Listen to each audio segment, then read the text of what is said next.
A bruised August sky looms over Vintém Hill in Brazil, its shadows twisting like unspoken secrets.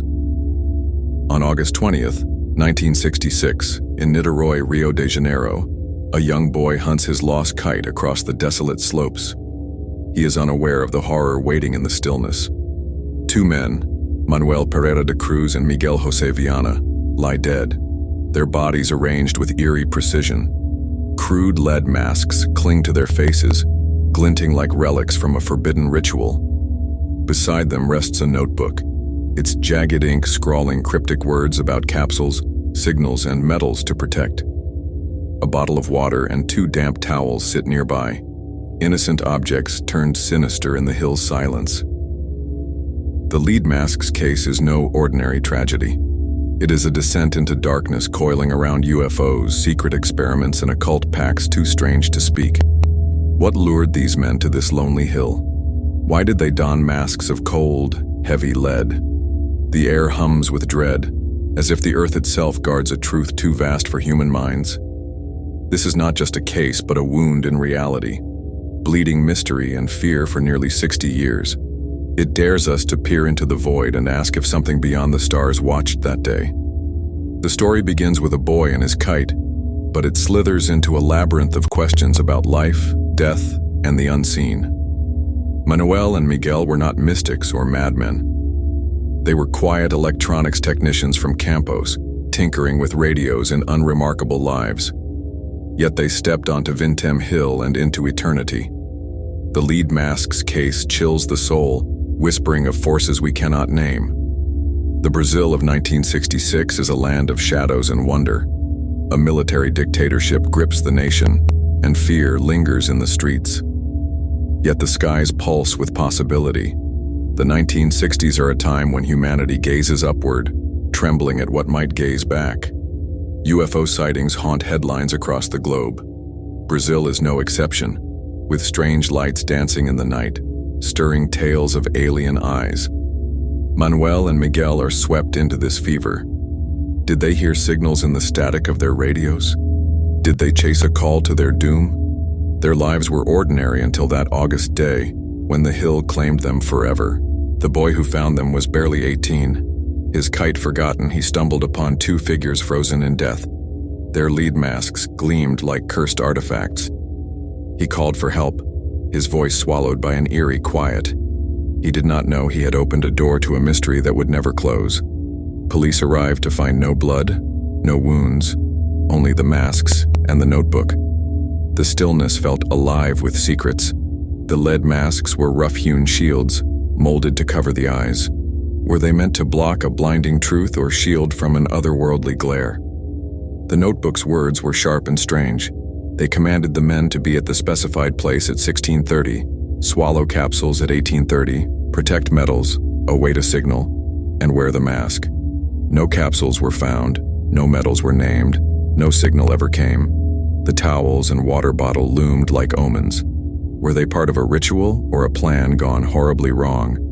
The case gripped Brazil like a fever. Newspapers screamed of unearthly deaths, whispers of flying saucers spread through the streets. The story slithered from Niterói to Rio and beyond, as the world leaned in, hungry for answers to a riddle carved in lead. It is not just the deaths, but the terror of what the men sought, and what found them instead. Vintém Hill is a ghost in this tale, its slopes watching the city below. It knows what happened, and will never tell. The lead mask's case seeps into the bones. It is a story of human hunger for the unknown, and the price it demands. This mystery lingers like a fog, refusing to lift. New voices add their fears to its shadow. The case is a tear in reality, drawing us to the edge. Did Manuel and Miguel see something beyond our world? Were they consumed by a secret too heavy to bear? The masks are cold lead, forged by human hands, but they carry a weight not of this earth. The notebook is a cipher with no key, its words a taunt from an unreachable truth. The lead mask's case is a specter that haunts us still. It is not just a mystery but a mirror, showing our dread of the unknown. It begins on a hill but reaches for the stars and the shadows they hide. This is the lead mask's case, and it will not let us go. In the sleepy town of Campos, Brazil, where dust settles on quiet streets under a restless 1966 sky, two men lived lives that seemed to promise nothing extraordinary. Manuel Pereira da Cruz and Miguel José Viana were not the stuff of legends. They were electronics technicians, their days filled with the hum of radios and the flicker of workshop lights. Yet something unseen stirred beneath their ordinary lives, a shadow that would lead them to Vintem Hill, and a fate cloaked in dread. Their story is not one of heroes or villains, but of men who may have brushed against a truth too strange to bear. The lead mask's case whispers their names, pulling us into the chill of their final days. Campos was a place of routine where the rhythm of life beat steady and slow. Manuel, in his 30s, was a family man, known for steady hands and a quiet demeanor. He fixed radios and televisions, his fingers deft with wires and circuits. Neighbors saw him as reliable, a man who kept to himself but always offered a nod or a smile. Miguel, slightly younger, shared Manuel's trade and his reserved nature. The two were friends, bound by their work and a shared fascination with the invisible world of signals. Their workshop was a haven of tools and tubes, where static crackled like whispers from another realm. Did they hear something in that static? Did it call them to the hill? Their lives were unremarkable, yet the air of 1966 carried a strange electricity. Brazil, under a military dictatorship, simmered with tension. The world beyond buzzed with tales of UFOs, of lights dancing in the night sky. Campos was not immune to this fever. Locals spoke of odd sightings, of fleeting glows over the fields.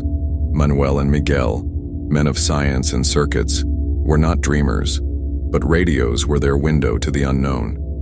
They could tune into frequencies beyond the reach of ordinary ears. Were they chasing a signal that promised answers? The lead mask's case casts a shadow over their quiet lives, hinting at secrets they carried to their graves. Their families knew little of any strangeness. Manuel's wife spoke of his late nights in the workshop, his growing distraction in the weeks before August 20th. Miguel, too, seemed changed, his eyes fixed on some distant point. They were seen together often, their heads bent over diagrams or huddled in low conversation. Friends later recalled odd comments, talk of experiments, of contacts beyond the town's borders. Were they dabbling in something forbidden? Some whispered of a secret group, a circle of men obsessed with the stars. Others said they sought wealth through alchemy or strange science. The masks, the notebook, the cryptic instructions, these were not the tools of ordinary technicians. What drove them to Vintem Hill? The case offers no easy answers. Their workshop held no clues, just radios and wires, and the hum of unanswered questions. Yet the lead masks suggest purpose, a plan cloaked in dread. Were they protecting themselves from a blinding light, a force beyond our world? Or were they part of a ritual, a pact sealed in the shadow of the stars? The notebook's words, capsules, signals, metals, haunt like a curse. Did they believe they were on the cusp of discovery? The Brazil of 1966 was a place where science and superstition blurred, where men like Manuel and Miguel could fall into the cracks between. Their final days are a fog of half-truths.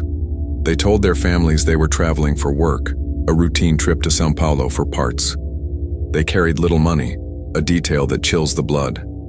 How could they afford such a journey? Some say they were funded by an unknown source, a shadowy figure pulling strings from afar.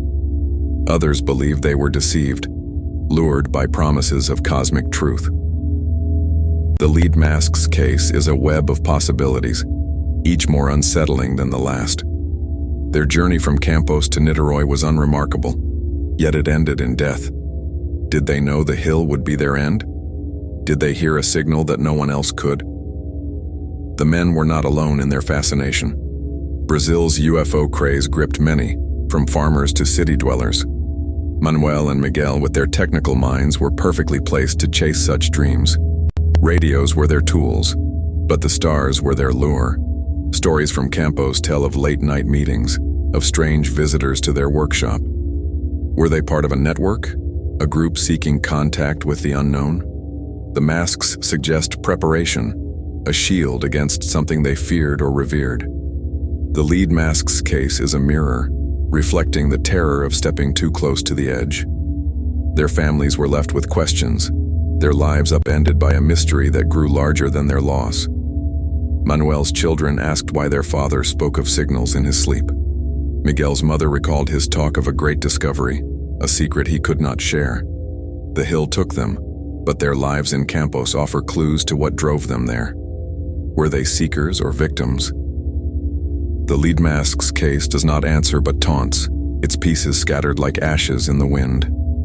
Their workshop stands empty now, its silence louder than any signal they ever chased. The men's ordinary lives make their fate all the more chilling. They were not men of grand ambition, yet they walked into a mystery that consumes us still. The lead masks, the notebook, the hill. They are fragments of a puzzle that refuses to form. Did Manuel and Miguel find something in Campos that changed them? Did they hear a call that led them to their doom? The lead mask's case is a specter, haunting us with what it does not say. It is not just their story, but a warning, a whisper from 1966 that echoes in 2025. Their lives were quiet, but their deaths scream of secrets too heavy for this world. The sun hangs low over Vintem Hill, casting long, jagged shadows across the grass. It is August 20th, 1966, in Niterói, Rio de Janeiro, and the air feels heavy, as if it knows what lies hidden. A young boy, barely 18, scrambles up the slope, his eyes fixed on a kite snagged in the brush. His footsteps falter. Two figures lie motionless before him, arranged side by side with unnatural precision. Manuel Pereira da Cruz and Miguel José Viana are dead, their faces obscured by crude lead masks that gleam like cursed relics. The boy's breath catches, his kite forgotten. He has stumbled into the heart of a mystery that will haunt Brazil and beyond. The lead mask's case begins here, in a moment of terror under a fading sky. The boy stands frozen, his heart pounding. The men are dressed in suits, formal and out of place on this lonely hill. Beside them, a notebook lies open, its pages scrawled with words that chill the blood. Instructions about capsules, signals, and metals to protect. A bottle of water and 2 damp towels rest nearby, mundane yet menacing in the silence. No blood stains the grass. No signs of struggle mark the scene. The masks cling to the men's faces, heavy and cold, as if shielding them from a truth too terrible to see. The boy's voice trembles as he calls for help, but the hill seems to swallow his cries. Something is wrong here, something beyond death itself. He runs to the nearest house, his words spilling out in a frantic rush. Local residents gather, their faces pale as they climb the hill. The sight stops them cold. The bodies lie untouched, as if placed with care. The lead masks glint in the dying light, their purpose a riddle no one dares guess. Whispers ripple through the crowd.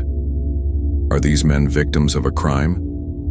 Or did they come here seeking something unearthly? The notebook's cryptic words fuel their unease. Be at the specified location at 16:30, ingest capsules at 18:30, protect metals, await signal, mask. The instructions read like a command from another world, a plan gone horribly wrong. Police arrive, their boots heavy on the grass. They cordon off the scene, but the hill feels alive with secrets. Officers note the absence of violence. No wounds, no weapons, no signs of a fight. The men's suits are pristine, their hands resting calmly at their sides. The lead masks are handcrafted, rough and uneven, molded to cover the eyes. Were they meant to block a blinding light? Or to guard against something sinister? The notebook offers no clarity, its words a taunt. The water bottle and towels deepen the enigma. Were they part of a ritual? A preparation for something beyond comprehension? The officers exchange uneasy glances. This is no ordinary crime scene. The boy's story spreads through Niterói like wildfire. He becomes a reluctant witness, his name tied to a mystery that grows larger with each telling. He speaks of the eerie stillness, the way the masks seemed to watch him. Locals whisper of strange lights seen in the sky days before, of rumors that Vintem Hill is cursed. The lead mask's case takes root in their minds, a specter that refuses to fade. Some say the men were meeting someone or something on that hill. Others believe they were part of a secret experiment, lured by promises of forbidden knowledge. The absence of a clear cause of death only fuels the dread. News reaches Campos, where Manuel and Miguel's families reel in shock. They knew of no plans to visit Niterói, no reason for the men to climb a hill with masks and cryptic notes. The discovery shakes the town, turning neighbors into storytellers. Tales of the men's late-night work in their workshop resurface, tinged with new meaning. Did they hear something in their radios? A signal that led them to their doom? The hill becomes a place of fear, its slopes avoided as night falls. The lead mask's case is not just a tragedy, but a warning, a shadow that creeps into every conversation. Brazil's newspapers seize the story, their headlines screaming of mystery and death. 2 found dead with lead masks, they proclaim, feeding a nation's growing unease. Reporters flock to Vintem Hill, their cameras capturing the desolate scene. The public hungers for answers, but the hill offers none. The masks, the notebook, the towels, they are pieces of a puzzle with no edges. Was this a suicide pact, a murder, or something stranger? The discovery ignites a firestorm of speculation. UFO enthusiasts point to sightings in the region, claiming the men were in contact with beings from beyond. Others whisper of government experiments, of secrets buried under military rule. The boy who found the bodies cannot escape the weight of that day. His dreams are haunted by the masks, their leaden gaze fixed on him. He avoids Vintem Hill, but its shadow follows. The police question him repeatedly, searching for details he cannot provide. The scene he uncovered is too bizarre, too incomplete. The lead mask's case is a wound that festers, its questions sharper than any answer. Why were the men there? What did they seek? The discovery on Vintem Hill is not just a moment, but a doorway, opening onto a mystery that chills the soul. The hill stands silent now, its secrets locked in the earth. Yet the image of 2 men, masked and still, burns in the minds of those who know the tale. The lead mask's case is a specter, its discovery a spark that lit a fire of fear and fascination. It is not just the bodies, but what they represent, a truth we may never grasp. The boy's kite lies abandoned, a forgotten witness to a day that changed everything. The lead mask's case lives on, a shadow cast across time, daring us to step closer to the unknown. The lead masks gleam under the fading August light, their cold, heavy surfaces clinging to the faces of Manuel Pereira da Cruz and Miguel José Viana. Found dead on Vintem Hill in Niterói, Brazil, on August 20th, 1966, the 2 men wore these crude shields over their eyes as if guarding against a terror unseen. The masks are not mere objects, but specters, their purpose shrouded in a darkness that chills the soul. Handcrafted and uneven, they seem born of desperation or design, their weight a burden that hints at secrets too heavy for this world. The lead mask's case takes its name from these eerie relics, and their mystery pulses at the heart of this haunting tale. What were they meant to protect? What truth did they seek to hide? Each mask is a rough oval, molded from lead sheets, heavy enough to tire the wearer. They are not ornate, but functional, shaped to cover the eyes like blindfolds from a nightmare. Their edges are jagged, their surfaces pitted as if crafted in haste by hands that knew too much. Lead is a strange choice, dense and toxic, known for blocking radiation or shielding from harm. Were Manuel and Miguel afraid of a blinding light? Did they believe something unearthly was coming? The masks were not mass-produced but made with purpose, perhaps in their Campos workshop where radios hummed with static and secrets. The lead mask's case is a puzzle, and these masks are its most sinister pieces. Investigators puzzled over their purpose. No straps or ties held the masks in place, suggesting they were pressed against the men's faces by choice or force. The police found no signs of violence, no burns or marks to suggest a physical threat. Yet the masks' weight, nearly a pound each, implies intent, a deliberate act to shield or conceal. Some whispered of UFOs, of alien beams that could sear the eyes. Brazil in 1966 was alive with tales of strange lights in the sky. Did the men hear a signal, a call from beyond, and craft these shields to face it? The masks stare back, silent and unyielding, offering no answers. Theories swirl like shadows around the masks. Some believe they were part of a scientific experiment, a test of forces beyond human control. Lead blocks X-rays and gamma rays, a fact known to technicians like Manuel and Miguel. Were they dabbling in forbidden science, chasing a breakthrough that cost them their lives? Others saw the masks as ritualistic, tied to occult practices that flourished in the undercurrents of 1960s Brazil. The notebook found beside them spoke of capsules and signals, hinting at a ceremony gone wrong. Did the masks symbolize a pact, a vow to see or shield something sacred? The lead mask's case taunts us with possibilities, each more unsettling than the last.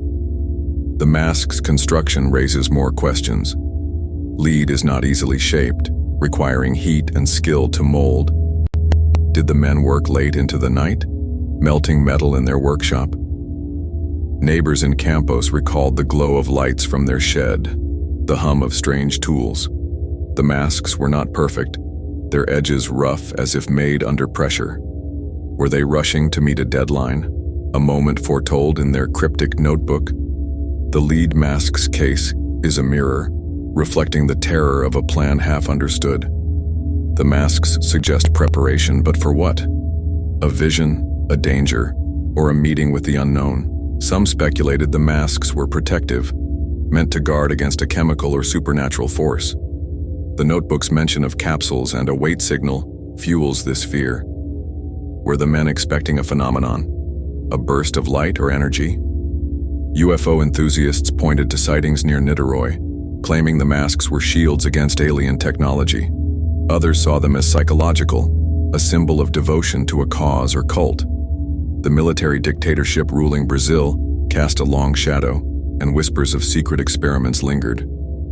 Could the masks have been part of a government test, one that left 2 men dead on a hill?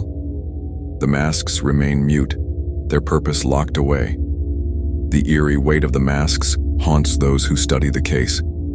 They were not decorative but heavy, oppressive, as if meant to anchor the wearer to this world. Yet Manuel and Miguel died wearing them, their bodies untouched by violence. Did the masks fail them, or did they serve a purpose we cannot grasp? The lead mask's case is a labyrinth, and the masks are its dark heart. They suggest a knowledge the men carried to their graves, a secret that burns in the silence of Vintém Hill. Were they a shield, a symbol, or a mistake? The question lingers like a chill in the air. The masks have become icons of the mystery, their image etched in Brazil's collective memory. Newspapers in 1966 splashed their photos across front pages, fueling a nation's dread. People saw them as relics of a cosmic encounter or proof of a conspiracy buried deep. The lead mask's case lives in these objects, their leaden gaze a challenge to our understanding. They were made by human hands, yet they feel otherworldly, as if touched by something beyond our reach. Did Manuel and Miguel craft them with hope or fear? The hill knows, but it will not tell. The masks are more than metal. They are a question, a warning, a shadow that grows longer with each passing year. The lead mask's case is not just about death, but about what the men believed they would face. The masks suggest a truth they sought, a truth that may have consumed them. They lie at the center of this tale, cold and unyielding, daring us to guess their purpose. Were they a shield against the stars or a blindfold to hide from reality? The lead mask's case is a specter. Its masks are a reminder that some secrets are heavier than lead and some truths are too dark to see. On Vintém Hill, where the air hangs heavy with secrets, A small notebook lies open beside the bodies of Manuel Pereira da Cruz and Miguel José Viana. It is August 20th, 1966, in Niterói, Brazil, and the words scrawled in its pages burn with an eerie weight. Discovered with the men's lead masks, a water bottle, and 2 damp towels, the notebook is no ordinary relic. Its cryptic instructions read like a command from a shadowed realm. 1630. Be at the specified location. 1830. Ingest capsules. After the effect, protect metals await signal mask. These words are a cipher, a taunt that pulls us deeper into the abyss of the lead mask's case. What did they mean? What doomed ritual or plan do they conceal? The notebook is small, its pages worn as if carried for weeks in trembling hands.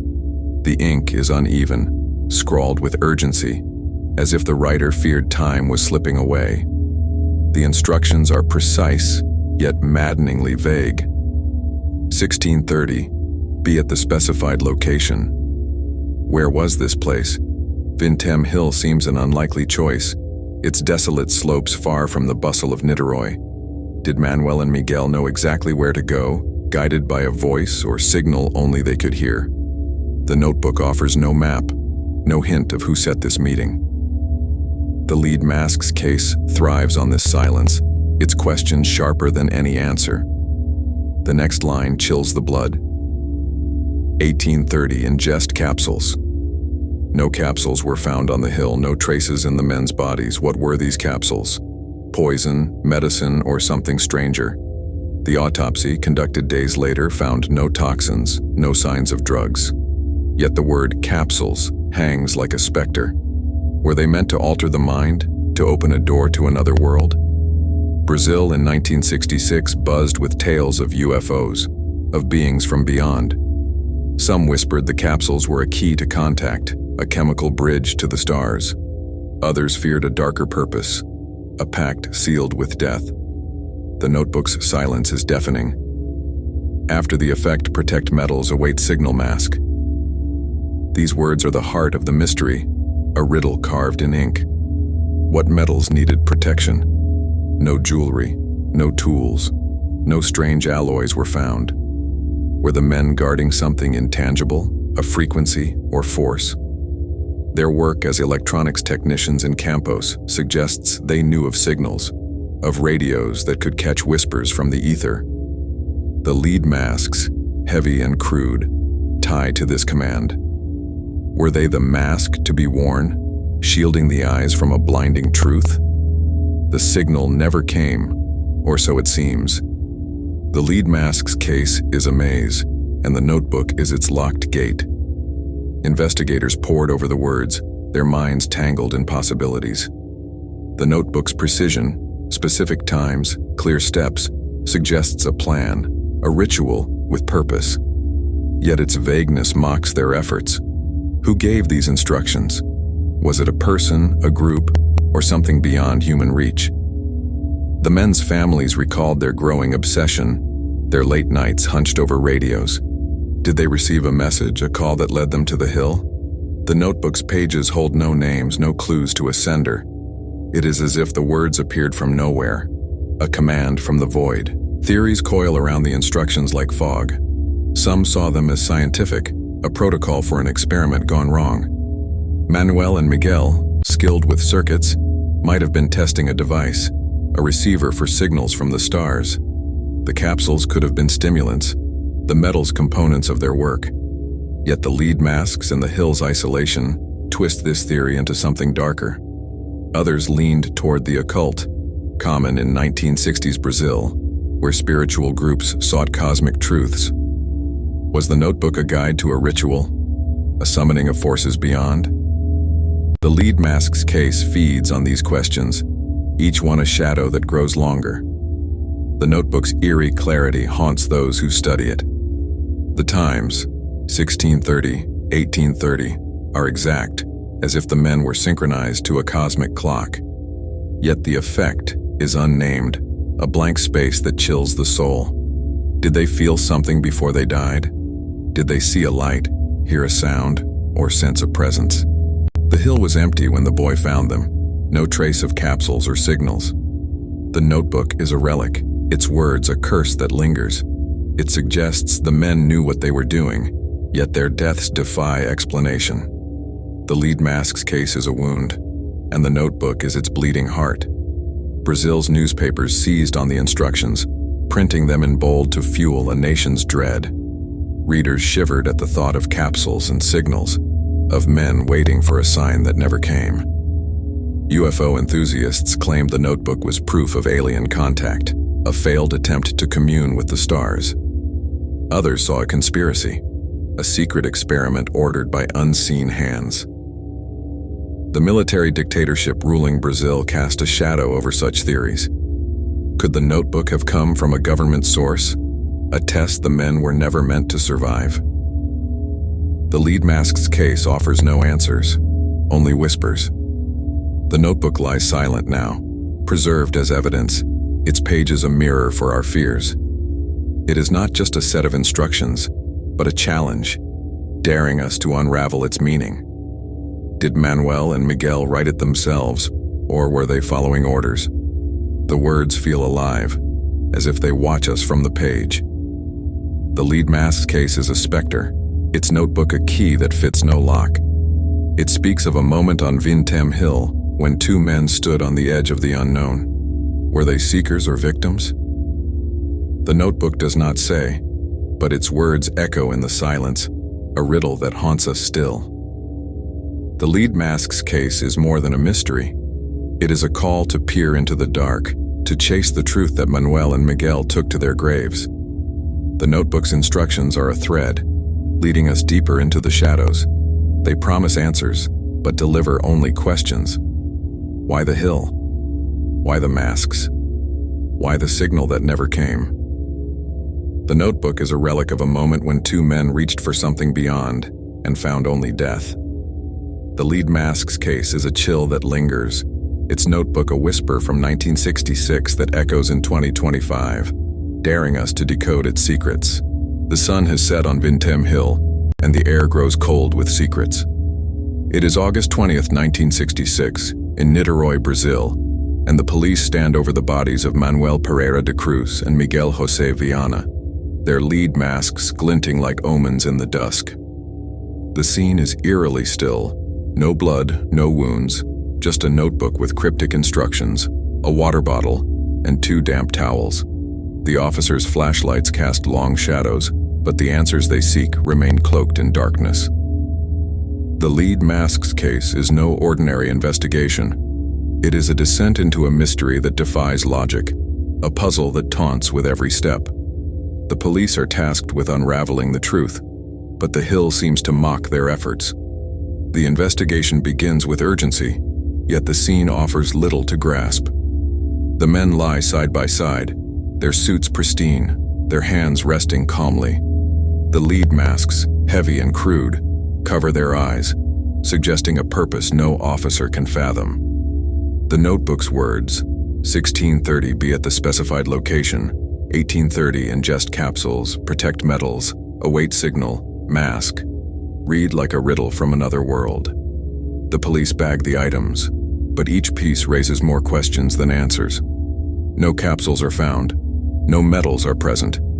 The towels and water bottles seem mundane, yet their presence feels deliberate, as if part of a ritual gone wrong. The lead mask's case is a shadow that grows darker with scrutiny. Officers question the boy who found the bodies, his voice trembling as he recounts the chilling discovery. He saw no one else on the hill, no signs of a struggle. His words offer no leads, only a haunting image of two men frozen in death.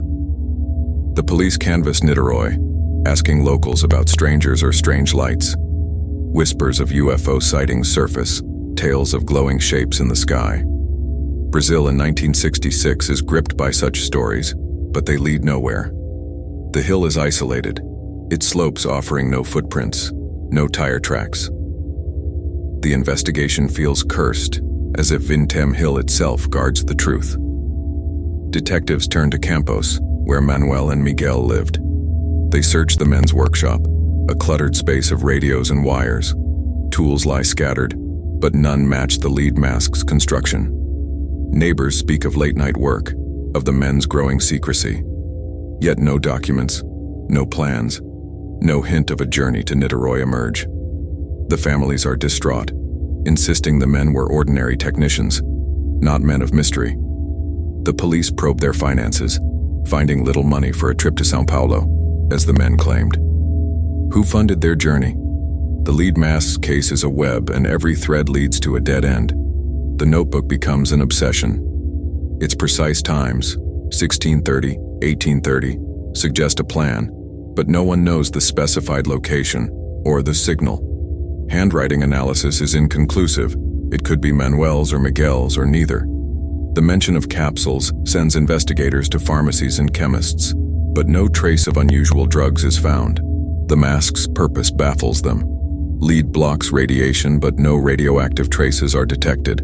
The police consider foul play, but the absence of violence undermines this theory. Was it suicide? A pact? The Hill offers no clues, its silence louder than any evidence. Brazil's military dictatorship casts a shadow over the investigation. In 1966, secrecy is the norm, and some officers wonder if the case touches on forbidden ground. Rumors of secret experiments swirl, fueled by the masks and cryptic instructions. Could Manuel and Miguel have stumbled into a government project? The police question known scientists and radio enthusiasts, but no connections emerge. The UFO angle grows louder, with locals reporting lights near Vintém Hill days before. Yet no physical evidence, burns, debris, or strange materials, supports this. The lead mask's case is a fog, and the police are lost within it. Public pressure mounts as newspapers scream of mystery and death. Reporters swarm Niterói, their questions echoing the police's own. The lack of a cause of death frustrates investigators. The bodies were found too late for a full autopsy, as decomposition set in under the August heat. No toxins, no injuries, no answers. The police retrace the men's final days, learning they took a bus from Campos to Niterói. A cafe owner recalls serving them, noting their nervous glances. But no one saw them climb the hill. The investigation stalls, its leads evaporating like mist. The officers feel the weight of the case. Vintém Hill becomes a place to avoid, its slopes whispered to be cursed. Some detectives speak of unease, a sense that the hill watches them. The notebook's words haunt their dreams, a riddle with no solution. The police file reports, but each one feels incomplete. The masks, the instructions, the absence of violence, they defy every protocol. Was this a crime, an accident, or something beyond comprehension? The lead mask's case is a specter, slipping through their grasp. The investigation's failures fuel speculation. The public imagines cults, aliens, or conspiracies. The police, bound by evidence, can only chase shadows. They question the boy again, but his story never changes. They search the hill repeatedly, finding nothing new. The lead mask's case is a wound that will not heal. It challenges the police, the nation, and the very idea of truth. The officers close their files, but the questions linger. What happened on that hill? Who wrote the notebook? Why the masks?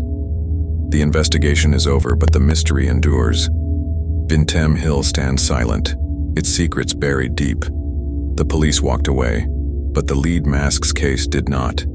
It is a chill that seeps into the bones, a story of questions without answers. The investigation revealed nothing, yet it deepened the enigma. Manuel and Miguel's deaths remain a void, their masks and notebook a taunt from 1966 that echoes in 2025.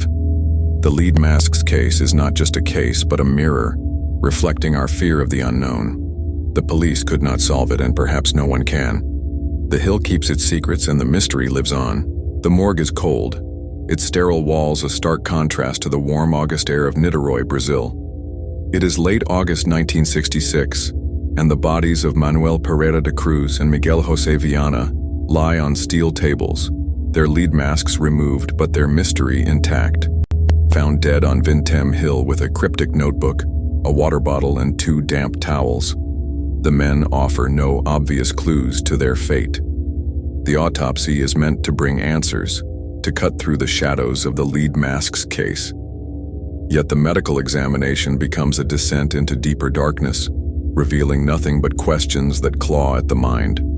No wounds, no toxins, no answers, just a silence that chills the soul. The lead mask's case is not just a mystery but a void, its medical secrets locked away on that hill. Pathologists begin their work with precision, their scalpels gleaming under harsh lights. The bodies are pristine, the men's suits unrumpled, their hands resting as if in sleep. The lead masks, heavy and crude, have left no marks on their faces. No bruises, no cuts, no signs of struggle mar the skin. The absence of violence is unnerving, as if death slipped in without a fight. The pathologists search for clues in the men's eyes, hidden beneath those masks on the hill. Were they shielding themselves from a blinding light? The corneas are clear, untouched by burns or trauma. The lead mask's case mocks their efforts, its truth buried deeper than flesh. The internal examination yields nothing. The heart, lungs, and organs show no signs of failure or disease. No blood clots, no ruptures, no evidence of a sudden collapse. The stomach and intestines are empty of capsules despite the notebook's chilling command to ingest capsules at 1830. Toxicology tests, limited by 1966 technology, find no poisons, no drugs, no trace of anything unusual. The pathologists pause, their tools idle. How did these men die? The lead mask's case is a specter, its medical mystery a riddle with no solution. The bodies seem to taunt them, perfect in death yet silent about its cause. Decomposition complicates the task. The August heat on Vintem Hill hastened decay, delaying the autopsy by days. Tissues have broken down, obscuring subtle clues. The pathologists note the men likely died hours before the boy found them, but the exact time slips through their grasp.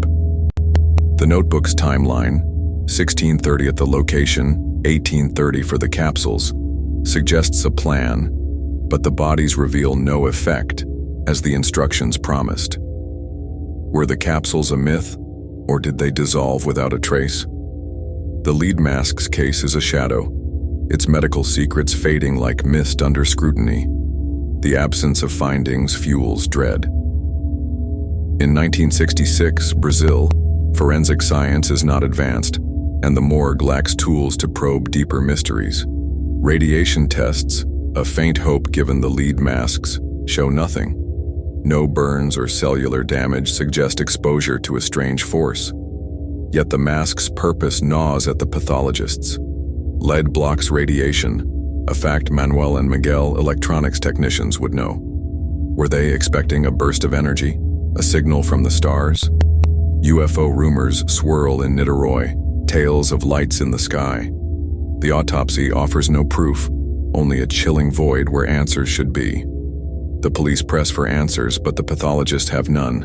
The men's health was unremarkable, their bodies showing only the wear of ordinary lives. No heart defects, no neurological disorders, no signs of poisoning.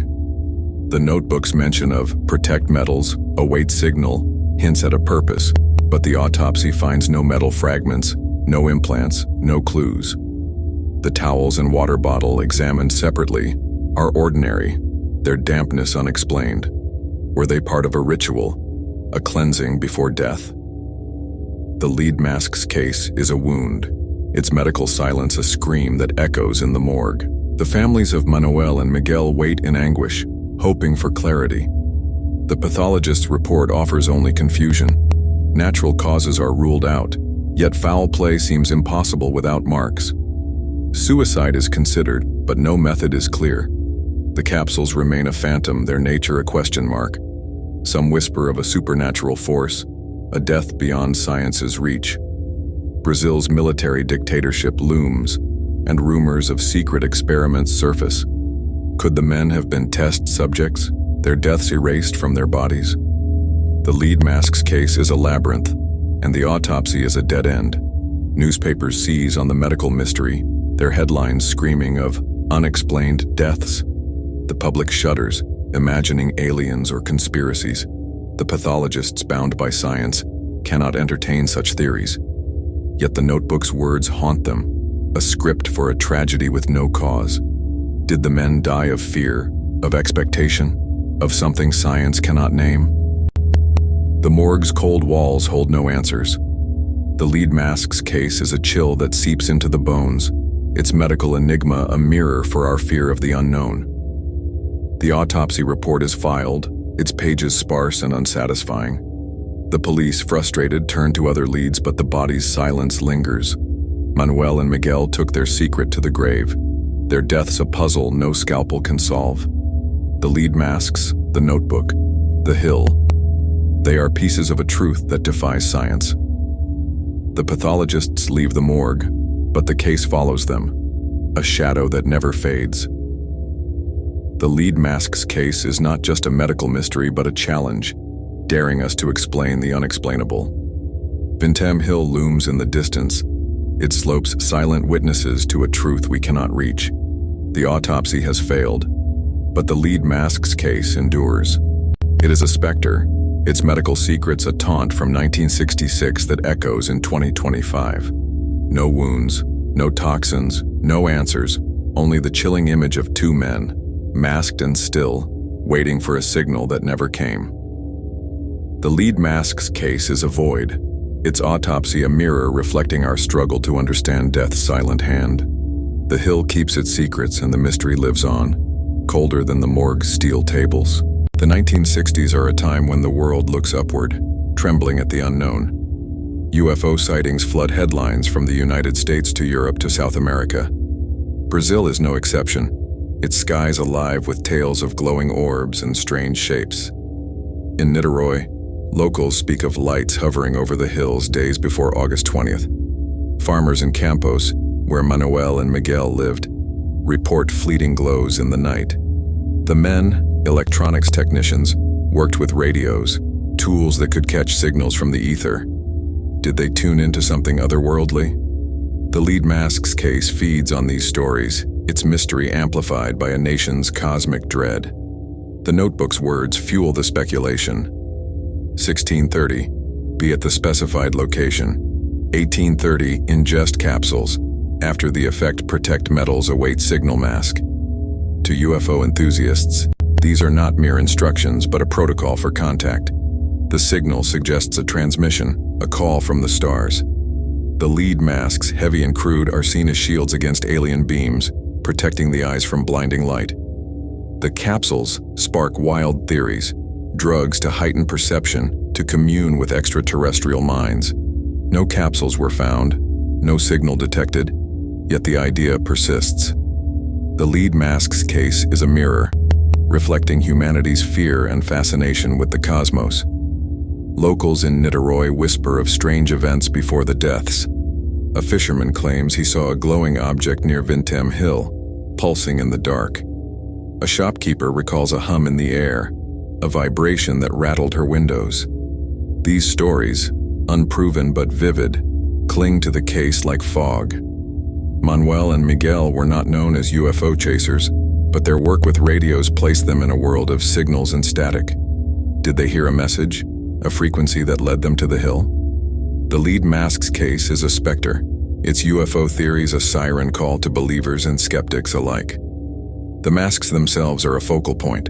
Lead blocks radiation, a fact the men likely knew. UFO lore speaks of crafts emitting energy that burns or blinds. Were the masks a defense against such a force? Their crude construction suggests haste, as if the men feared what was coming.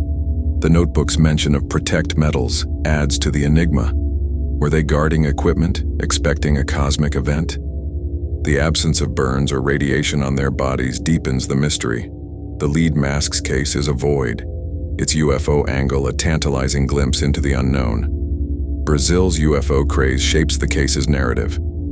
In 1966, groups dedicated to extraterrestrial study flourish, their members scouring the skies. Some claim Manuel and Miguel were part of such a circle, a secret network seeking contact. Their workshop in Campos, filled with radios, could have been a hub for such experiments. Yet no evidence links them to these groups. The families deny any obsession with aliens, insisting the men were practical, grounded. Still, the UFO theories persist, fueled by the era's fever and the case's strangeness. The lead mask's case is a shadow, its cosmic possibilities endless. Newspapers amplify the speculation, their headlines screaming of alien deaths on Vintem Hill. Reporters interview UFO enthusiasts who point to the notebook as proof of a failed encounter. The public, hungry for answers, embraces the idea of extraterrestrial involvement. The military dictatorship ruling Brazil adds a layer of suspicion. Some believe the government suppressed evidence, hiding proof of alien contact. The police, frustrated by the lack of physical clues, dismiss these claims. Yet the absence of a cause of death keeps the UFO angle alive. The lead mask's case is a wound, its cosmic theories a fire that refuses to die. Skeptics argue the UFO connection is fantasy, born of a nation's obsession. The men's deaths could be simpler: poison, accident, or suicide. Yet the masks, the notebook, the hill's eerie silence defy easy answers. The UFO theories offer a narrative where none exists, a way to make sense of the senseless. Did Manuel and Miguel believe they were meeting something from beyond? The lead mask's case is a chill, its cosmic questions a mirror for our longing to touch the stars. The hill remains a focal point for believers. Some visit Vintem Hill, seeking signs of alien presence. They find nothing but grass and stone, yet the stories endure. The lead mask's case is not just a mystery, but a myth. Its UFO theories a bridge between Earth and the unknown. The men's radios, their masks, their cryptic instructions, they suggest a reach for something beyond. Were they victims of a cosmic trick, or seekers who found more than they could bear? The lead mask's case is a specter, its UFO angle a whisper from 1966 that echoes in 2025. Vintem Hill stands silent, its secrets locked in the stars above. The lead mask's case lives on, its UFO theories a haunting refrain. The masks, CM, men, the masks, the notebook, they are pieces of a puzzle that points to the sky. Did Manuel and Miguel hear a call from the cosmos? Did they die chasing a truth beyond our world? The lead mask's case is a shadow that stretches to the stars, its questions unanswered, its mystery eternal. Shadows cling to Vintem Hill, where the deaths of Manuel Pereira da Cruz and Miguel José Viana cast a long, dark veil. It is August 1966 in Niterói, Brazil, and the lead mask's case is more than a mystery. It is a web of secrets that whispers of hidden hands. Found dead with lead masks, a cryptic notebook, a water bottle, and 2 damp towels, the men's fate defies explanation. No wounds, no toxins, no answers. In a Brazil ruled by a military dictatorship, the absence of clarity breeds suspicion. Conspiracy theories slither through the cracks, tales of government cover-ups, secret experiments, and shadowy figures pulling strings from the dark. The lead mask's case is a specter, its conspiracies a chill that seeps into the soul. Brazil in 1966 is a land of silence and fear.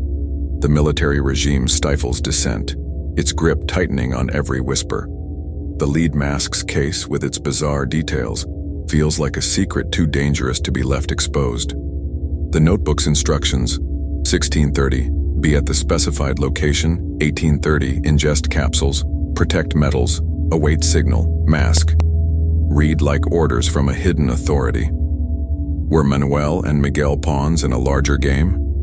Some believe they stumbled into a government project, a test of technology or mind control gone wrong. The lead masks, heavy and crude, suggest protection from a force no civilian should know. The case is a wound, its conspiracies bleeding into every question. The men's journey to Niterói raises red flags. They told their families they were traveling to São Paulo for radio parts, yet they carried little money. How did they afford the trip? Locals in Campos whisper of a stranger visiting their workshop weeks before, a man with no name who spoke of experiments. Was he a government agent? A recruiter for a clandestine operation? The military's secrecy fuels such thoughts. In 1966, Brazil tests new technologies under tight control. Could the men have been testing a device, their masks shielding them from radiation or signals? The lead mask's case is a shadow, its conspiracy theories a maze with no exit. The notebook's cryptic words haunt investigators. Its precision, specific times, clear steps, suggests a protocol. But from whom? The police, constrained by the regime, avoid probing too deeply. Some speculate the notebook came from a military source, its instructions part of a classified test. The capsules could have been experimental drugs, meant to enhance perception or silence the men. No capsules were found, no traces in their bodies, but the dictatorship's reach makes cover-ups plausible. Evidence could have been swept away, the hill cleansed before the boy found the bodies. The lead mask's case is a chill, its secrets buried under layers of power. Another theory points to foreign involvement. The Cold War rages, and Brazil is a chessboard for global powers. The United States and Soviet Union test technologies in allied nations, often in secret. Were Manuel and Miguel unwitting subjects, lured by promises of scientific breakthroughs? Their expertise with radios made them ideal for experiments involving signals or frequencies. The await signal command in the notebook suggests a transmission, perhaps one they were never meant to survive. The lead masks, blocking radiation, fit this narrative. The lead mask's case is a void, its conspiracies a mirror for a world of hidden agendas. The public seizes on these theories, their distrust of the government running deep. Newspapers hint at cover-ups, their stories carefully worded to avoid censorship. Reporters speak of missing evidence, of police reluctance to dig further. The boy who found the bodies is questioned repeatedly, but his story holds no clues to a larger plot. Yet the absence of a cause of death fuels suspicion. How do two men die without a trace? Some believe the military removed evidence, erasing signs of an experiment gone wrong. The lead mask's case is a specter, its conspiracies a fire fed by silence. The men's lives in Campos offer hints but no proof. Their workshop, filled with radios and tools, could have been a testing ground. Neighbors recall late-night visitors, shadowy figures who came and went. Were they agents or merely friends? The families deny any involvement in secret projects, but their grief is laced with doubt. Manuel and Miguel's growing secrecy before their deaths suggests they knew something dangerous. The lead mask's case is a labyrinth, its conspiracies twisting through every lead. Skeptics dismiss these theories, arguing the case is simpler, a suicide pact or accident. Yet the masks, the notebook, the hill's eerie silence defy easy answers. The military dictatorship's shadow makes conspiracy plausible. Could the men have been silenced for what they discovered? The protect metals command hints at technology, perhaps a device they were testing. The lead mask's case is a wound, its conspiracies a scream in the dark. The government's silence only deepens the mystery, leaving questions no one dares answer. The hill remains a focal point for theorists. Some visit Vintem Hill, searching for traces of a cover-up, buried devices, hidden signals. They find nothing but grass and stone, yet the stories persist. The lead mask's case is a myth, its conspiracies a bridge between fear and truth. The masks, the notebook, the men's deaths, they suggest a secret too big for one hill. Were Manuel and Miguel victims of a power they could not comprehend? The case is a chill, its conspiracies a whisper from 1966 that echoes in 2025. Vintem Hill stands silent, its secrets locked in the earth. The lead mask's case endures, its conspiracy theories a haunting refrain. The masks, the notebook, the absence of answers, they point to a truth hidden by hands unseen. Did the men stumble into a government plot, or were they pawns in a global game? The lead mask's case is a shadow that stretches across time, its conspiracies a challenge to uncover what lies buried. The hill knows, but it will not tell, and the mystery lives on, darker than the secrets it hides. The shadows of Vintem Hill seem to pulse with an unseen force, as if the earth itself holds a secret too dark to speak. On August 20th, 1966, in Niterói, Brazil, Manuel Pereira da Cruz and Miguel José Viana were found dead, their lead masks gleaming like relics from a forgotten ritual. A cryptic notebook, A water bottle and 2 damp towels lay beside them, silent witnesses to a mystery that defies reason. In a Brazil steeped in spiritualism, the lead mask's case stirs whispers of the occult, of rituals and pacts that reach beyond the veil. The masks, the notebook's strange instructions, the eerie stillness of the hill. They suggest a dance with forces not of this world. The occult interpretations cast a chilling spell, pulling us into the heart of the unknown. Brazil in 1966 is a land where the mystical and the mundane intertwine. Spiritualism thrives, with seances and esoteric groups flourishing in the shadow of the military dictatorship. Mediums speak of spirits, of cosmic energies guiding human fate. The lead mask's case, with its bizarre details, feels like a page torn from an occult text. The notebook's instructions, 1630 be at the specified location, 1830 ingest capsules, protect metals, await signal, mask, read like a ritual script. Were Manuel and Miguel part of a secret order, seeking to commune with otherworldly powers?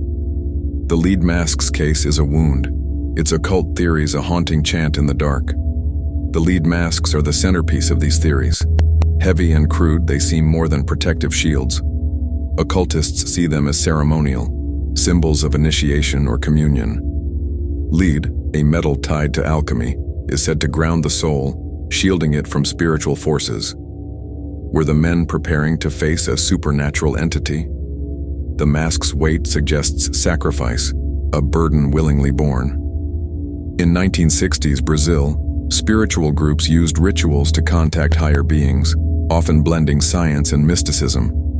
Manuel and Miguel, electronics technicians, could have been drawn to such a group, their radios a bridge to the ethereal. The lead mask's case is a shadow, its occult possibilities endless.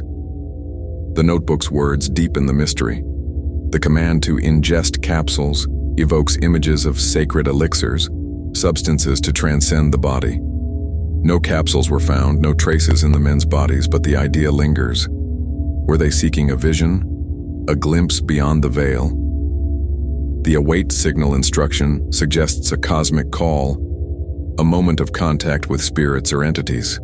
The damp towels and water bottle hint at purification, a common step in occult rituals. Were the men cleansing themselves for a sacred act? The lead mask's case is a specter, its occult theories a mirror for a nation's spiritual hunger. In Campos, where the men lived, whispers of strange gatherings surface. Neighbors recall late-night visitors to their workshop, hushed voices speaking of cosmic truths. Some believe Manuel and Miguel joined a spiritualist circle, one that promised enlightenment through ritual. Brazil's esoteric groups often mixed technology with mysticism, using radios to tune into other realms. The men's expertise made them ideal candidates. Did they craft the masks as part of a ceremony, believing they would see the divine? The lead mask's case is a chill, its occult angle a whisper of forbidden knowledge. The families deny such ties, insisting the men were practical, not mystical. Yet their secrecy before the deaths tells a different story. Manuel spoke of signals in his sleep, Miguel of a great discovery. Were they chasing a spiritual awakening, guided by the notebook's words? Occult theories point to a failed ritual, a moment when the men reached too far. The absence of a cause of death fuels this idea. Did they cross a line, inviting a force that took their lives? The lead mask's case is a labyrinth, its occult possibilities twisting through every clue. Newspapers in 1966 seize on the mystical angle, their headlines whispering of ritual deaths. The public, steeped in spiritualism, imagines secret societies and cosmic pacts. Some claim the men were part of a cult, their masks a sign of devotion. Others see the hill as a sacred site, chosen for its isolation. Vintém Hill becomes a place of pilgrimage, where believers seek signs of the supernatural. No evidence supports these claims, yet the notebook's eerie precision keeps them alive. The lead mask's case is a void, its occult theories a fire that burns in the mind. Skeptics dismiss the occult as fantasy, arguing the men died of simpler causes, poison or delusion. Yet the masks, the notebook, the hill's silence defy logic. The occult offers a narrative where science fails, a way to explain the unexplainable. Were Manuel and Miguel seekers of the divine, or victims of a ritual gone wrong? The military dictatorship's shadow adds weight to these theories, as some believe the government suppressed evidence of a forbidden group. The lead mask's case is a wound. Its occult whispers a challenge to our understanding. The hill remains a focal point for mystics. Some visit Vintem Hill, claiming to feel energies or see visions. They find nothing but grass, yet the stories endure. The lead mask's case is a myth. Its occult theories a bridge between the earthly and the ethereal. The masks, the notebook, the men's deaths. They suggest a ritual that failed or succeeded too well. Were the men reaching for spirits, or did spirits claim them? The case is a chill, its occult angle a whisper from 1966 that echoes in 2025. Vintem Hill stands silent, its secrets buried in the earth. The lead mask's case lives on, its occult interpretations a haunting refrain. The masks, the notebook, the absence of answers. They point to a truth beyond our grasp. Did Manuel and Miguel seek the divine only to find death? The lead mask's case is a shadow that stretches across time. Its occult theories a call to peer beyond the veil. The hill knows, but it will not tell. And the mystery endures, darker than any ritual could conjure.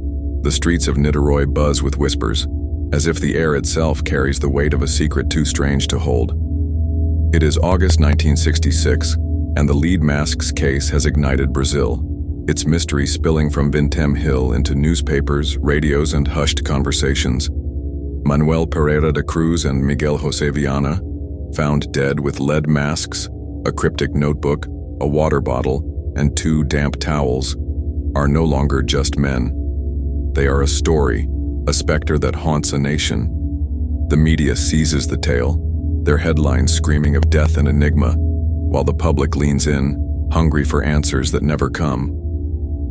The lead mask's case is not just a tragedy but a fire, its flames fanned by ink and fear, burning through Brazil's soul. Newspapers are the first to strike, their front pages bold with terror. 2 dead in mysterious masks, screams O Globo, the words paired with grainy photos of Vintem Hill. The lead masks, heavy and crude, stare from the pages, their eerie gleam a challenge to readers' nerves. The notebook's instructions, 1630 be at the specified location, 1830 ingest capsules, protect metals, await signal, mask, are printed in full, each word a spark that ignites imaginations. Reporters describe the scene. No blood, no wounds, just 2 men lying still under a bruised August sky. The lead mask's case is a wound, its media frenzy a scream that echoes across Brazil. Radio stations join the chorus, their voices crackling through homes in Rio and beyond. Presenters recount the boy's discovery, his voice trembling as he found the bodies. They linger on the masks, the notebook, the towels, each detail twisted into a tale of dread. Callers flood the lines, sharing theories of aliens, cults, and government plots. Brazil in 1966, under a military dictatorship, is a land of suspicion, and the media feeds this fear. Some outlets hint at suppressed evidence, their words carefully chosen to avoid censorship. The lead mask's case is a shadow, its radio waves carrying whispers of the unknown. The public is gripped, unable to look away. In Niterói, crowds gather near Vintem Hill, their eyes scanning the slopes for signs of the strange. Some claim to see lights in the sky, echoes of the UFO fever sweeping Brazil. Others speak of curses, of spirits haunting the hill. In Campos, where Manuel and Miguel lived, neighbors trade stories of the men's secrecy, their late-night work now cast in a sinister light. The families, grieving and bewildered, face reporters' questions with no answers. The lead mask's case is a specter, its public fascination a mirror for a nation's unease. Newspapers compete for the wildest theories. Jornal do Brasil suggests a failed experiment, the masks shielding the men from a deadly force. Others lean into UFOs, linking the case to sightings near Niterói. The notebook's mention of capsules and signal fuels tales of alien contact, of beings from beyond. The public devours these stories, their fear mixed with awe. The military regime's silence only deepens the mystery, as some believe the government is hiding the truth.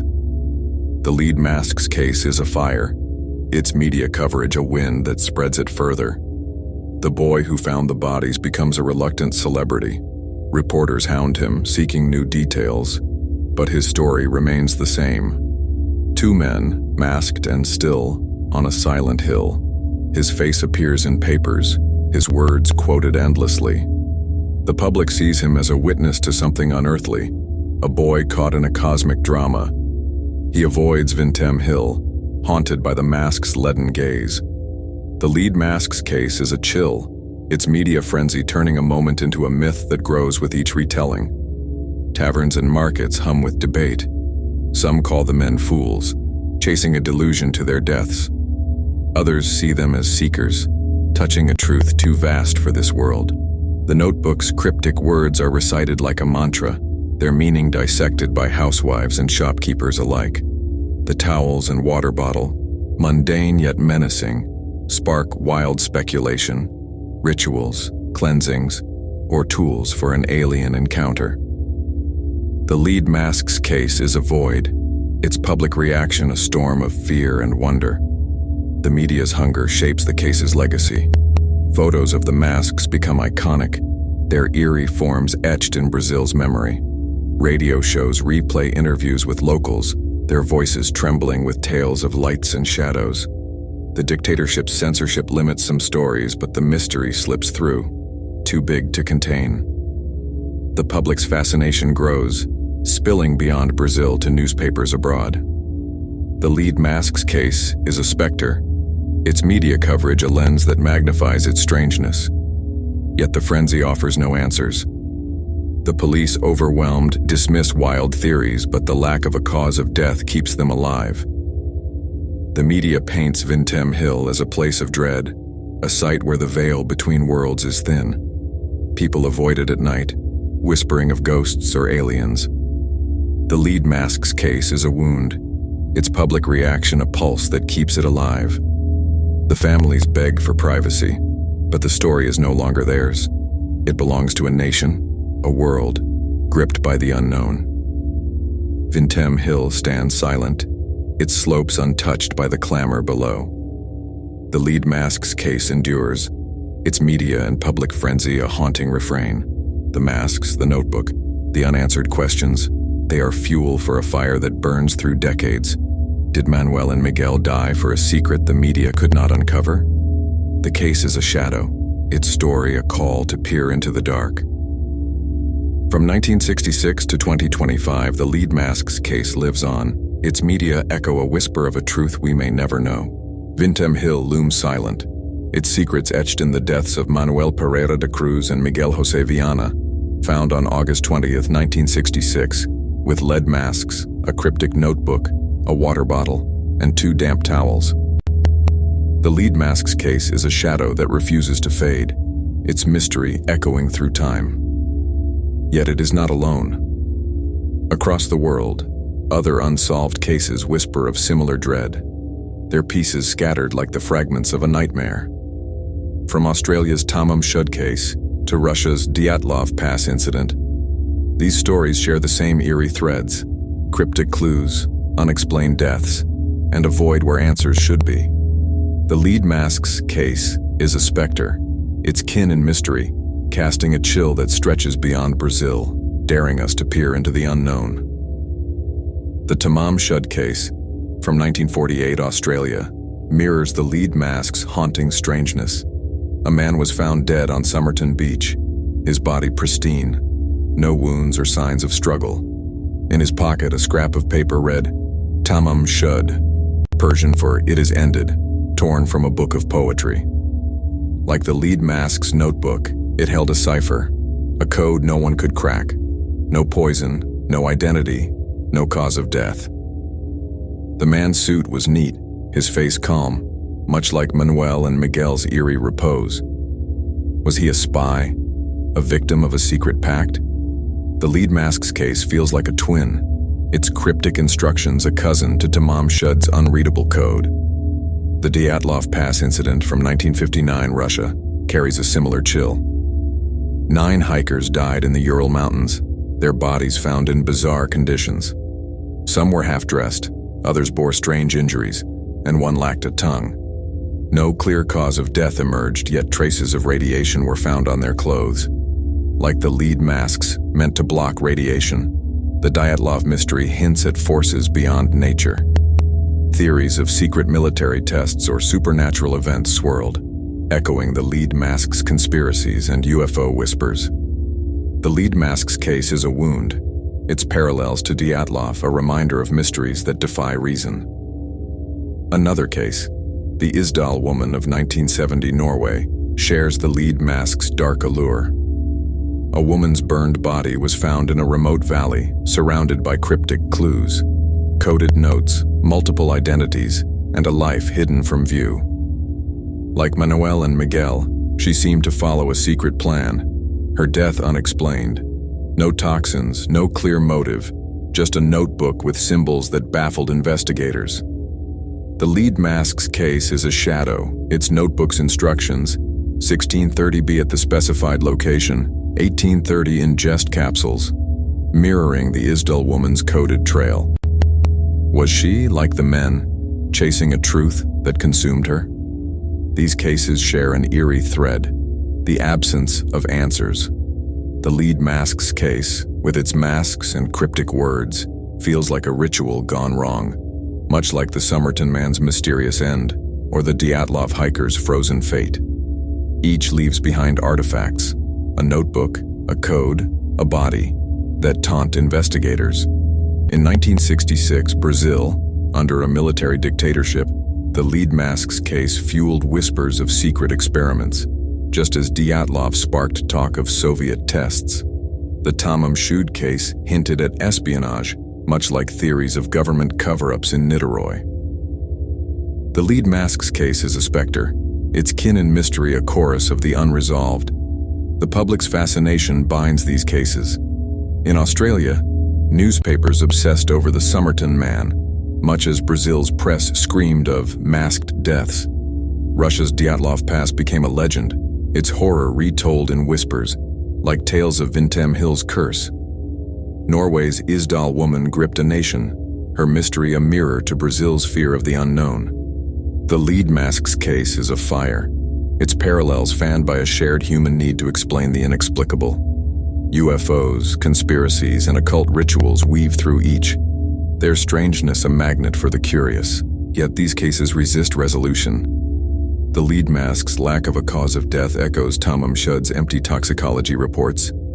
Dyatlov's bizarre injuries parallel the lead mask's pristine bodies, both defying science. The Isdal woman's coded notes mirror the notebook's cryptic commands, both locked in silence. The lead mask's case is a void, its similarities to other mysteries, a reminder that some truths are beyond reach. Were Manuel and Miguel, like the Somerton man or the Isdal woman, victims of a hidden world, spies, seekers, or sacrifices to a greater force? The media of each era amplified these tales. In 1966, Brazil's newspapers fed a nation's dread, just as Australian papers did in 1948 and Russian whispers did in 1959.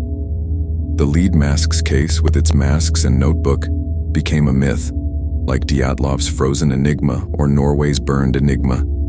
The public's hunger for answers drove speculation, from aliens to government plots. The lead mask's case is a chill, its parallels a warning that some mysteries are eternal. Vintem Hill stands as a silent sibling to Somerton Beach, Dyatlov Pass, and Isdalen Valley. The lead mask's case is not alone but part of a tapestry of dread, woven with threads of the unknown. The masks, the notebook, the unanswered deaths, they echo the ciphers, injuries, and codes of other cases.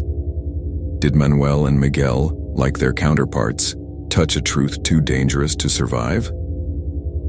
The lead mask's case is a shadow, its kin and mystery a call to face the dark.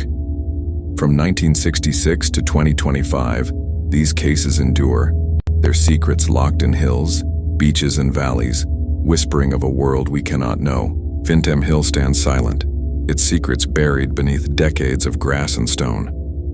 The year is 2025 and the lead masks case still haunts, its shadow stretching from August 1966 to the present.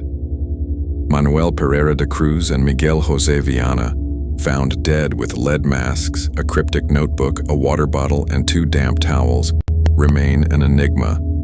Modern investigations, armed with new technology and relentless curiosity, have returned to Niterói, Brazil, seeking answers where 1960s police found none. Yet the hill yields little, its silence as chilling now as it was then. The lead masks case is a specter, its modern probes a desperate reach into a darkness that refuses to lift. In the decades since 1966, the case has not faded. Documentaries, podcasts, and online forums keep it alive, their voices echoing the notebook's cryptic words. 1630, be at the specified location. 1830, ingest capsules. Protect metals. Await signal. Mask. Amateur sleuths and researchers revisit Vintém Hill, their tools far advanced from the crude forensics of the past. Ground-penetrating radar scans the slopes, searching for buried clues, devices, metals, or traces of a forgotten ritual. Nothing emerges, but the hill's eerie stillness fuels their resolve. The lead mask's case is a wound, its modern investigations a pulse that keeps it bleeding. Forensic science has evolved, offering new hope. In the 2000s, Brazilian investigators re-examined the case files, hoping DNA analysis could identify traces on the masks or towels. The evidence, poorly preserved, yields no breakthroughs. The lead masks, heavy and crude, are tested for radiation or chemical residues, but modern tools find nothing beyond their toxic weight. The notebook, its ink faded but legible, is analyzed with digital imaging. The handwriting remains unlinked to Manuel or Miguel, its author a ghost. The lead mask's case is a void, its modern probes a mirror reflecting the limits of science. Toxicology, once limited in 1966, now offers sophisticated tests. Researchers speculate the capsules mentioned in the notebook could have been exotic substances, undetectable by early methods. Yet no samples remain. No blood, no tissue preserved from the autopsies. The men's bodies, decayed under August heat, left little for pathologists then or now. Some propose mass spectrometry could detect trace chemicals on the towels, but results are inconclusive. The absence of a cause of death remains the case's heart, a mystery that taunts even cutting-edge science. The lead mask's case is a chill, its modern efforts a scream into the dark. UFO enthusiasts drive much of the renewed interest. In 2025, online communities dissect the case, linking it to Brazil's 1966 UFO wave. They point to sightings near Niterói, claiming the masks protected against alien beams. Modern investigators use satellite imagery to map Vintém Hill, searching for anomalies, burn marks, unusual patterns. Nothing appears, yet the theories persist. Drones sweep the area, their cameras capturing only grass and stone. The lead mask's case is a shadow, its UFO angle a fire rekindled by those who look to the stars. Conspiracy theorists also return, fueled by Brazil's military dictatorship in 1966. Declassified documents, trickling out over decades, reveal little about the case. Some researchers dig into government archives, seeking evidence of secret experiments. The notebook's "Protect Metals, Await Signal" suggests a test, perhaps involving radio frequencies or radiation. Modern experts test the mask's composition, confirming they are simple lead, not advanced alloys. No government files mention Manuel or Miguel, yet the dictatorship's secrecy keeps suspicion alive. The lead mask's case is a labyrinth, its conspiracies a thread that modern probes cannot unravel. The families, now generations removed, are wary of new inquiries. They share stories of the men's lives, but no new clues emerge. Campos, their hometown, remains a focal point. Investigators revisit the workshop, now long abandoned, searching for hidden notes or tools. Nothing is found, but whispers of late-night visitors linger. Some use AI to analyze the notebook's text, seeking patterns or hidden codes. The words remain a riddle, their meaning as elusive in 2025 as in 1966. The lead mask's case is a specter, its modern efforts a dance with shadows. Public fascination drives these investigations. Social media platforms buzz with theories, from occult rituals to alien encounters. Crowdsourced projects fund new tests, but results are sparse. Vintem Hill becomes a pilgrimage site, its slopes drawing curious souls. Some claim to feel a presence, a chill that defies the Brazilian sun. The lead mask's case is a myth, its modern probes a testament to its enduring grip.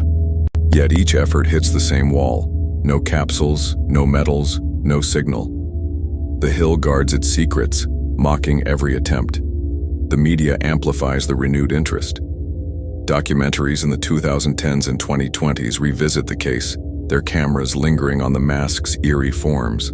Podcasts dissect every detail, from the notebook to the towels. The public, in Brazil and beyond, hungers for closure, but the case resists. Modern investigators, like their 1966 counterparts, walk away empty-handed. The lead mask's case is a wound, its modern probes a reminder that some mysteries are eternal. Vintem Hill remains unchanged, its silence a challenge. The lead mask's case lives on, its modern investigations a haunting refrain. The masks, the notebook, the unanswered deaths, they are pieces of a puzzle that time cannot solve. Did Manuel and Miguel touch a truth beyond our reach? The case is a shadow, its modern efforts a call to face the dark. From 1966 to 2025, the lead mask's case endures. Its secrets locked in the hill, its mystery a chill that never fades. The wind whispers over Vintem Hill, carrying echoes of a mystery that refuses to rest. On August 20th, 1966, Manuel Pereira da Cruz and Miguel José Viana were found dead in Niterói, Brazil, their lead masks glinting under a bruised sky, a cryptic notebook, water bottle, and damp towels beside them. The lead mask's case is more than a puzzle. It is a mirror to the human psyche, reflecting fears, desires, and the pull of the unknown. Why did two ordinary men chase a path to their deaths? What drove them to craft masks and follow cryptic instructions? In the shadow of 1960s Brazil, the psychological and sociological forces behind the case weave a chilling tapestry, revealing a nation and a world haunted by the edge of reality. Manuel and Miguel were not adventurers but technicians, their lives rooted in the routine of Campos. Psychologically, their actions suggest a hunger for meaning beyond the mundane. The 1960s were a time of upheaval, with science pushing boundaries and spirituality seeking answers. The men's obsession with radios, their late-night work, hints at a need to connect with something greater. The notebook's commands, 1630 be at the specified location, 1830 ingest capsules, protect metals, await signal, mask, read like a quest for transcendence. Were they driven by curiosity, delusion, or a belief in cosmic truths? The lead mask's case is a wound, its psychological roots a glimpse into minds reaching for the stars. The men's secrecy suggests a shared fixation, perhaps a folie à deux, where two minds fuel a single delusion. Neighbors noted their growing isolation, their talk of signals and discoveries. Psychologists might see this as a response to personal discontent, a need to escape the constraints of their lives. In a Brazil under military dictatorship, freedom was stifled, and the promise of otherworldly contact could have been a siren call. The lead masks, heavy and oppressive, symbolize a commitment to this belief, a willingness to risk all. The lead mask's case is a shadow, its psychological depth a mirror to the human need for purpose. Sociologically, 1960s Brazil was a crucible of tension and wonder. The military regime crushed dissent, creating a climate of fear and mistrust. Yet the era also buzzed with fascination for the unknown, UFOs, spiritualism, and scientific breakthroughs. The lead masks case tapped into this zeitgeist, its strangeness resonating with a society seeking answers beyond the ordinary. Manuel and Miguel, as technicians, stood at the intersection of science and mysticism. Radios, their tools, were symbols of progress, yet also conduits for the ethereal. Did they see themselves as pioneers, bridging worlds? The case is a chill, its societal roots a reflection of a restless nation. The public's reaction reveals broader sociological forces. The case gripped Brazil, its details, masks, cryptic notes, unexplained deaths, fueling a collective fascination. Newspapers and radio fed this hunger, their stories of aliens and conspiracies reflecting a society grappling with uncertainty. The military dictatorship's secrecy amplified distrust, making government cover-ups plausible. The lead masks case became a canvas for Brazil's fears, its mystery a release for a nation under pressure. People saw in it what they needed: proof of the supernatural, evidence of hidden powers, or a warning of human hubris. The case is a specter, its sociological impact a pulse that still beats. The men's choice of Vintém Hill, isolated and silent, speaks to both psychology and sociology. Psychologically, it suggests a need for secrecy, a place to enact their plan away from prying eyes. Sociologically, the hill's remoteness made it a stage for the extraordinary, a place where the veil between worlds felt thin. Brazil's spiritualist traditions, thriving in 1966, often used such sites for rituals. Were Manuel and Miguel drawn to this cultural current, believing the hill held cosmic significance? The lead masks case is a void. It's setting a mirror to a society's longing for connection with the divine. The case's enduring allure reveals a universal human trait: the drive to unravel the unknown. Psychologically, this reflects our fear of ambiguity, our need to impose order on chaos. The lead masks case, with its lack of answers, frustrates this urge, yet it draws us in. Sociologically, it shows how mysteries bind communities, creating shared narratives. In 1966, Brazil rallied around the case, much as the world does in 2025 through podcasts and forums. The masks and notebook are symbols, not just of the men's deaths, but of humanity's endless quest for meaning. The case is a fire, its psychological and sociological threads a blaze that never fades. The families, caught in the case's shadow, reflect its personal toll. Psychologically, their grief is compounded by questions. Why did the men hide their plans? Sociologically, they faced a society eager to mythologize their loss. The public's fascination, while unifying, isolated them, their pain a footnote to the mystery. The lead masks case is a wound, its human cost a reminder of the price of chasing the unknown. Were Manuel and Miguel driven by a shared dream, or trapped by a delusion that consumed them? Vintém Hill remains a silent witness, its slopes a canvas for our fears and hopes. The lead masks case lives on, its psychological and sociological layers a haunting refrain. The masks, the notebook, the men's deaths, they are not just clues but reflections of our deepest drives. Did Manuel and Miguel seek to transcend their world, only to fall into its shadows? The case is a shadow, its analysis a call to face our own hunger for answers. From 1966 to 2025, the lead masks case endures, its mystery a mirror to the human soul, its questions a chill that never fades. Vintém Hill looms under a restless sky, its silence a testament to a mystery that refuses to die. On August 20th, 1966, Manuel Pereira da Cruz and Miguel José Viana were found dead in Niterói, Brazil, their lead masks glinting like relics of a forgotten truth. A cryptic notebook, a water bottle, and 2 damp towels lay beside them, fragments of a puzzle that has haunted the world for nearly 6 decades. The lead masks case is more than a mystery. It is a legacy, a shadow that stretches from 1966 to 2025. Its unanswered questions a chill that lingers in the bones. Why did they die? What did they seek? The case is a specter, its enduring enigma a call to face the unknown. The legacy of the lead masks case is carved in Brazil's collective memory. In 1966, it gripped a nation. its strangeness fueling headlines and whispers. Newspapers screamed of aliens, conspiracies, and rituals, while radios echoed tales of the Hill's curse. The masks became icons, their eerie forms etched in the public's mind. The notebook's words, 1630 be at the specified location, 1830 ingest capsules, protect metals, await signal, mask, are recited like a mantra, a riddle that defies time. The case shaped a generation, its mystery a mirror for a Brazil caught between fear and wonder. The lead mask's case is a wound, its legacy a scar that never fades.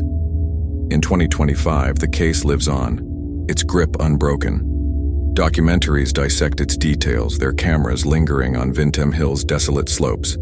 Podcasts weave its story, from the boy's discovery to the notebook's cryptic commands. Online forums buzz with theories, from UFOs to government cover-ups. Each post a testament to the case's hold. The public in Brazil and beyond remains captivated, drawn to the void where answers should be. The lead mask's case is a fire, its legacy a blaze that burns through decades, fueled by our need to unravel the inexplicable. The unanswered questions are the case's heart. What killed Manuel and Miguel? No wounds, no toxins, no cause of death were found. The autopsy, limited by 1966 science, offered nothing, and modern tests yield no new clues. The capsules mentioned in the notebook remain a phantom. Were they poison, a drug, or a myth? The signal they awaited never came, or did it? The lead masks, heavy and crude, suggest protection. But from what? Radiation, an alien beam, or a spiritual force? The lead mask's case is a void, its questions a chorus that echoes in the silence. The notebook's instructions are a taunt. Who wrote them? Were Manuel and Miguel following orders, or did they craft the plan themselves? The specified location of Vintém Hill, isolated and eerie, raises more questions. Why there? Was it a sacred site, a testing ground, or a random choice? The protect metals command baffles. No metals were found, no devices uncovered. The towels and water bottle, mundane yet menacing, hint at a ritual or preparation, but for what? The lead mask's case is a shadow, its unanswered questions a challenge to our understanding. The families carry the weight of this legacy. In Campos, their grief was overshadowed by the mystery, their loss a footnote to a nation's obsession. Decades later, descendants avoid the case, its questions too painful. The boy who found the bodies, now long gone, became a symbol of the case's reach, his life forever marked by that August day. The lead mask's case is a chill, its human toll a reminder that mysteries leave scars beyond the headlines. The case's cultural impact endures. In Brazil, Vintém Hill is a place of dread, avoided at night, its slopes whispered to be cursed. Storytellers weave it into folklore, a tale of men who reached too far. Globally, it joins other mysteries, Tamam Shud, Dyatlov Pass, as a beacon for those who chase the unknown. The lead mask's case is a myth, its legacy a bridge between the earthly and the cosmic. It inspires art, books, and films, each retelling a testament to its power. From 1966 to 2025, it remains a story that refuses to end. Theories still swirl, each a thread in the case's tapestry. Were the men victims of a government experiment, silenced by a dictatorship's hand? Did they seek alien contact, lured by Brazil's UFO fever? Or were they part of an occult ritual, chasing a truth beyond the veil? The masks, the notebook, the hill, they offer no closure, only questions that grow darker with time. Modern investigations with drones and DNA fail to pierce the mystery. The lead mask's case is a specter, its unanswered questions a fire that burns in the mind. The case's legacy is its refusal to be solved. It challenges our belief in reason, forcing us to confront the limits of knowledge. In 1966, it was a mystery born of a restless era. In 2025, it is a reminder that some truths are beyond reach. The lead mask's case is a wound, its legacy a call to face our fear of the unknown. Did Manuel and Miguel find what they sought, only to pay with their lives? The masks, the notebook, the hill, they are relics of a moment when two men stood on the edge of eternity. Vintem Hill remains, its silence louder than any answer. The lead mask's case endures, its legacy a haunting refrain. The masks, the notebook, the unanswered questions, they are pieces of a puzzle that may never fit. From 1966 to 2025, the case lives on, a shadow that stretches across time. It is not just a mystery but a mirror, reflecting our hunger for truth and our fear of what lies beyond. The lead mask's case is a chill that never fades, its secrets locked in the hill, its questions a whisper that will not be silenced. They came seeking answers, but some doors, once opened, refuse to close. You've just wandered into another tale where truth and terror blur. Subscribe to uncover the unsolved. Like the shadows that linger, share, if you dare. This is your sanctum of secrets. This is Sanctified Secrets. Until the next case, keep your lights low and your questions loud.